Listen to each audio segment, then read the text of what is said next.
Hello everyone, finally આજે ઘણા મહિના પછી કે ઘણા દિવસો પછી આપણે ફરીથી બુક રિવ્યૂ કરવાના છીએ, જે મેં બહુ જ સરસ બુક વાંચી છે. અને એ પુસ્તક એક એવી પુસ્તક છે જે તમારા લગભગ રિલેશનના પ્રોબ્લેમ્સને સોલ્વ કરી શકે છે, તમારા ડાયવોર્સ થતાં અટકાવી શકે છે, તમારા અગર સંબંધમાં બહુ ઝઘડા થતા હોય, સંબંધ સ્પેસિફિકલી અહીંયા હસબન્ડ વાઈફ કે ગર્લફ્રેન્ડ બોયફ્રેન્ડનો નથી, બીટ એની વન, કોઈ પણ પુરુષ સાથે, મમ્મી પપ્પા, ભાઈ બહેન, કે પછી કલીગ સાથે, કે પછી બહારના કોઈ સ્ટ્રેન્જર સાથે, એ કોઈ પણ હોય, સ્ત્રી પુરુષ કે કોઈ પણ હોય, એ દરેક સાથે તમારા સંબંધોને સુધારી શકે છે. તો એ પુસ્તકનું નામ છે કે Men are from Mars, Women are from Venus, by John Gray. આ બુક આઈ ગેસ 40 ભાષામાં, 40 ભાષામાં ટ્રાન્સલેટ થયેલી છે અને ધી બેસ્ટ બુક છે. શરૂમાં તમને એવું લાગશે કે પછી વાંચતા સમય પણ તમને એવું લાગી શકે છે કે બસ થઈ ગયું, ઓવર થઈ ગયું, બટ ટ્રસ્ટ મી, જો તમે એક વખત બી વાંચી લીધું ને તો તમને તમારા લાઈફના નાના સ્ટેજીસમાં બહુ હેલ્પ કરશે. તમને એવું પણ નહીં લાગે કે અરે હું સામેવાળાને કમ્પ્લેન કરું છું યા ઝઘડો કરું છું અને ઓટોમેટિકલી જ્યાં સુધી હું કહીશ નહીં ત્યાં સુધી એ સમજશે નહીં. આ બધી feelings automatically you will stop, મતલબ ઓટોમેટિકલી જ ફીલ થવાનું બંધ કરી દેશે અને તમને સમજાઈ જશે કે મેન્સ, ઓબ્વિયસલી ટાઇટલ પરથી જ સમજાઈ ગયું હશે કે આ પુસ્તક શેના વિશે છે. તો મેન્સ એન્ડ વુમેન્સ પર છે આ પુસ્તકો. સ્પેસિફિકલી આપણે બંને જ, સ્ત્રી અને પુરુષ બંને અલગ હોય છે. તો ખાલી શારીરિક રીતે નહીં પણ ઇમોશનલી, મેન્ટલી, આપણી વિચારવાની પદ્ધતિ, આપણી ફીલ કરવાની પદ્ધતિ, આપણી બોલવાની પદ્ધતિ, દરેક વસ્તુ સ્ત્રી અને પુરુષોમાં અલગ હોય છે. આ પુસ્તક આપણને એ સમજાવે છે. અને આ પુસ્તકમાં ઘણી બધી એવી વસ્તુ છે કે જે નાની આપણને ખબર હોય છે પણ છતાં આપણે એનો પ્રયાસ નથી કરતા આપણા જીવનમાં, કાં પછી આપણે ઘણી બધી એવી વસ્તુ છે જે આપણને ખબર જ નથી હોતી. હા, આપણે એવી રીતે કહીએ છીએ કે આપણે એને જેવા છે એવા સ્વીકારી લીધા છે, પણ એ સ્વીકારવા પાછળનું કારણ શું છે એ આ તમને આ પુસ્તક કહેશે. તો આ પુસ્તકમાં બેઝિકલી ઓલમોસ્ટ 286 પેજીસની બુક છે અને એની અંદર ચેપ્ટર્સ છે અરાઉન્ડ 13 ચેપ્ટર છે. તો હરેક ચેપ્ટરમાં તમને કંઈક નવું શીખવા મળશે. અગર હું થોડા ટોપિક વિશે વાત કરું તો એમાં સૌથી ફર્સ્ટ એ જ છે અને મને ગમતું છે કે સ્ત્રી જ્યારે પણ વિચારે છે એ ઇમોશનલી થઈને વિચારે છે અને એ ઇમોશનલ ઓરિએન્ટેડ હોય છે, બહુ ભાવુક હોય છે અને એ દરેક વસ્તુમાં એ એવી રીતે જ જોવે છે, દરેક પરિસ્થિતિને એવી રીતે જોવે છે. જ્યારે પુરુષ એ સોલ્યુશન ઓરિએન્ટેડ હોય છે, એને દરેક વસ્તુનો નિકાલ, મતલબ સોલ્યુશન જોતું હોય છે કે ભાઈ આ આમ છે તો આમ કરવાનું, આ આમ છે તો આમ કરવાનું, દેટ્સ ઇટ. એ લોકો મનથી વિચારતા હોય છે, દિલથી નહીં. અને આપણે સ્ત્રી લોકો દિલથી વિચારતા હોય છે, મનથી ઓછું વિચારતા હોય છે કે નથી વિચારી શકતા. આપણે બહુ ઓલમોસ્ટ ભાવુક હોય છે, રાઈટ. તો ફર્સ્ટ પોઈન્ટ એ છે. પછી સેકન્ડ પોઈન્ટ એ છે કે આપણે સ્ત્રીઓને બધી વાત શેર કરવા માટે જ હોય છે. બધું આપણે આપણા પાર્ટનરને કે આપણા ફ્રેન્ડ્સને કે કોઈ પણ આપણા ઘરમાં રહેતા કોઈ પણ વ્યક્તિ સાથે આપણને બધું શેર કરવા જોઈએ છે. જ્યારે પુરુષોને શેર કરવું નથી ગમતું. એ લોકો અગર કોઈ પ્રોબ્લેમમાં છે કે એ લોકોને કંઈ ટેન્શન છે તો એ લોકો ગેમ રમશે, ટીવી જોશે કે વોક કરવા જશે કે એવું કંઈ કરશે. જ્યારે આપણને એમ થાય કે કોઈ એમને સાંભળે, કોઈ એમને સમજે. આપણને સોલ્યુશન નથી જોતું, કારણ કે મોસ્ટ ઓફ ધ પ્રોબ્લેમના સોલ્યુશન આપણી પાસે હોય છે. બસ આપણને એવી રીતે હોય છે કે કોઈ અમને સાંભળી લે, જ્યારે પુરુષોનું ટોટલી અપોઝિટ હોય છે. પછી સેકન્ડ પોઈન્ટ એ વસ્તુ છે કે men's are like rubber band. આપણને સ્ત્રીઓને એમ હોય છે કે પુરુષ આપણી સાથે પૂરો દિવસ રહે, પૂરો દિવસ પ્રેમ કરે, પૂરો દિવસ લવલી ડવે વાતો કરે, આ કરે તે કરે.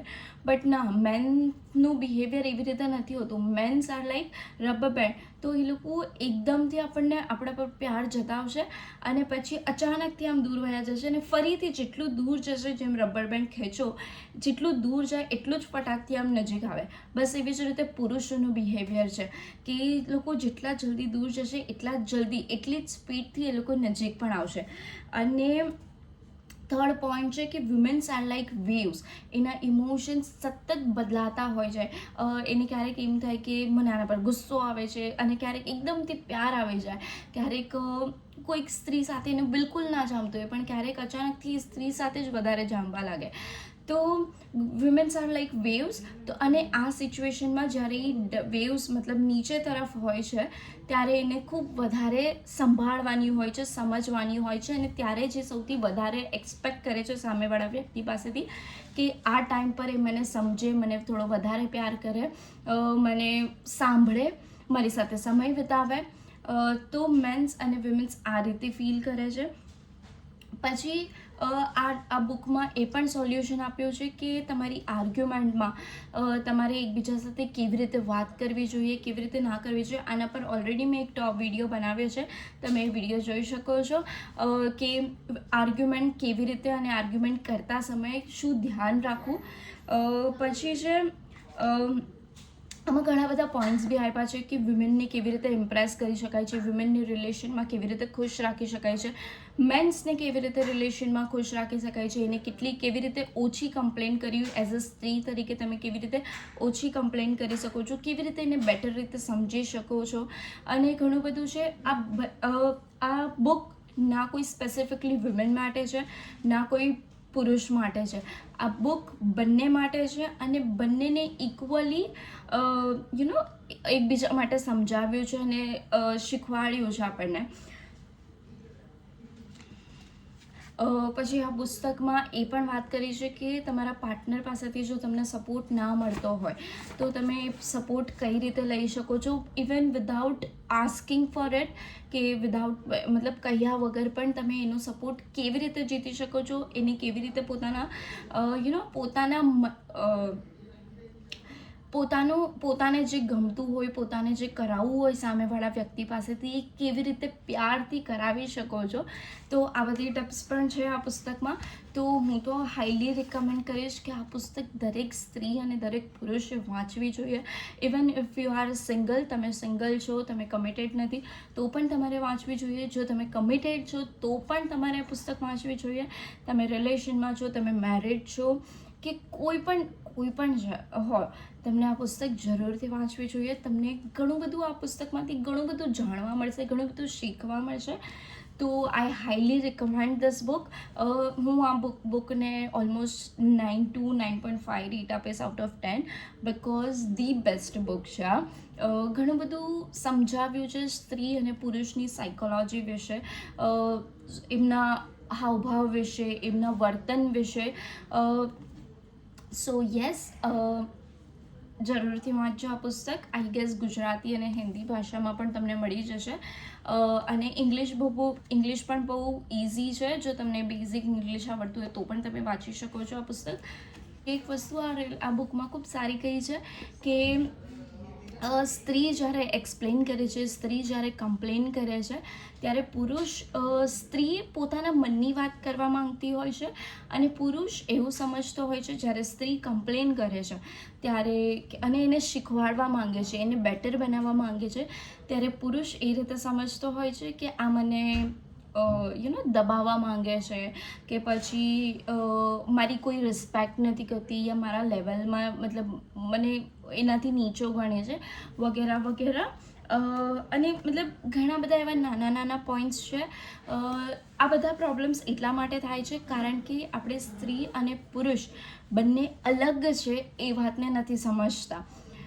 તો યસ, અને ઘણી બધી પુરુષ વિશે પણ વાત કરી છે. જો હું તમને એક્ઝામ્પલ આપું, બેસ્ટ એક્ઝામ્પલ છે, જ્યારે એ કંઈક ભૂલી જાય છે, સપોઝ લગ્નની ડેટ ભૂલી જાય છે, ત્યારે સ્ત્રીઓ હંમેશા એવી રીતે રિએક્ટ કરે છે કે તમે કેવી રીતે ભૂલી શકો છો, આવી કેવી રીતે થઈ શકે, એક લગ્નની તારીખ પણ તમારાથી યાદ નથી રહેતી.